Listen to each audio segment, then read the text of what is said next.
Germany is somehow uniquely and especially connected to Palestine and Israel, given its history. However, today, anyone who speaks up against Israel's crimes and human rights abuses is seen or accused as an anti-Semite. And in this country, this label is life-damaging. You could lose your job, you could lose your social circles. It can really destroy your life.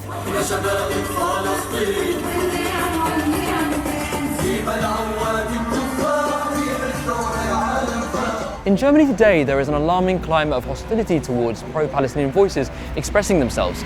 Many say that speaking out about the situation in Palestine may result in you getting cancelled, losing your job, or ruin your life prospects. Those affected say that symbols that represent Palestinian identity, like a Palestinian flag or a keffiyeh scarf, are considered threats to the German authorities. Many experts are calling it a witch hunt, a modern system of McCarthyism in which we're seeing the silencing of pro-Palestinian academics and activists. But how is it that Germany, which prides itself on having learned from its dark past, could allow yet another repressed minority to emerge?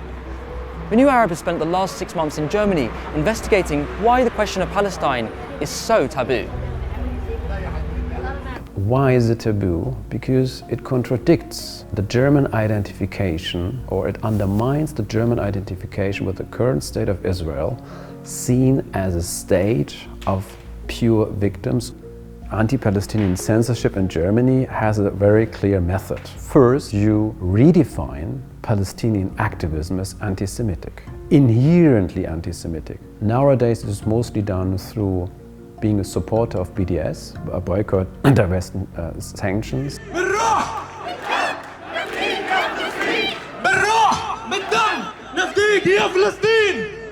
Today, there is of course a drive to conflate anti-Semitism with Israeli criticism, or criticism of the Israeli government and its occupation and the series of war crimes and human rights violations inflicted upon the Palestinian people.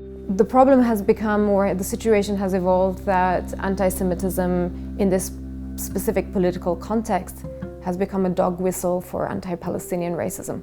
And if you think about it, it's actually harmful for the Jewish people in the long term, because it's no longer about fighting anti-Semitism when it really exists.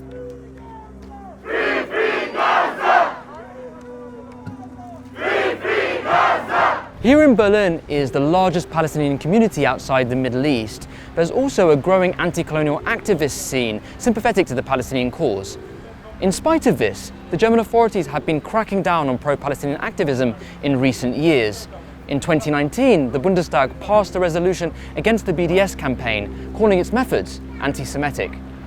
Last year, German courts upheld a temporary ban on pro-Palestinian protests in Berlin, including a major one on Nakba Day on May the 15th, which commemorates the ethnic cleansing of Palestine in 1948.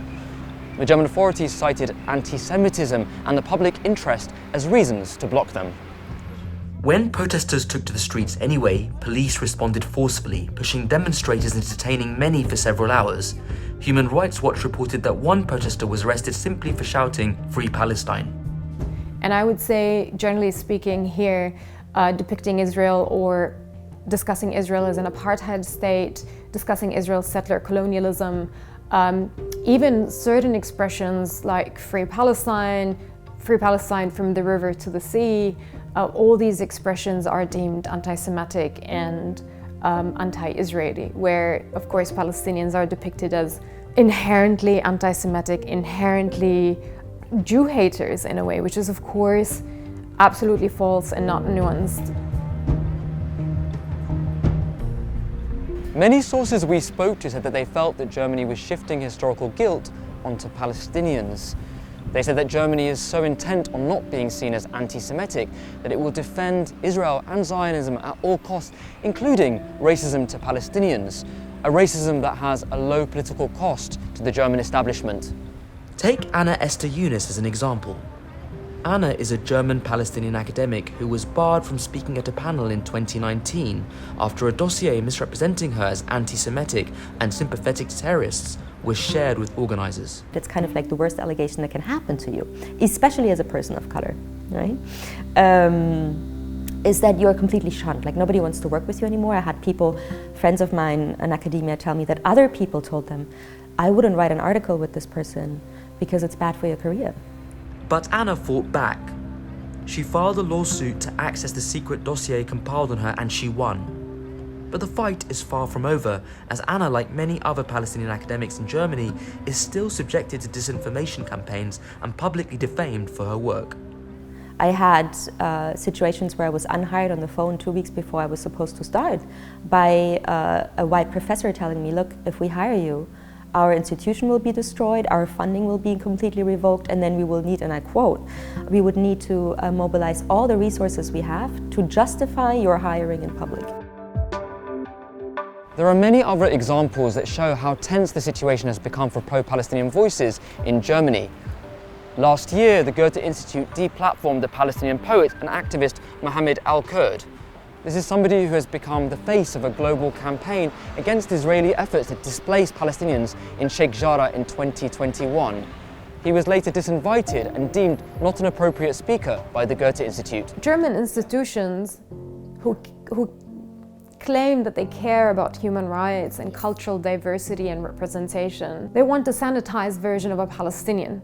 They want a Palestinian whose speak is mild, who doesn't dare to resist Israel's occupation through words. And one prominent example is, of course, the Goethe Institute disinviting Mohammed al-Kurd. Hello, international community.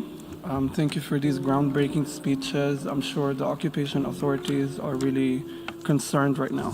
After they had invited him to speak in this event about fighting global global racism and fascism, it caused an outcry, and rightly so, because Palestinians do live under a very brutal reality and violence.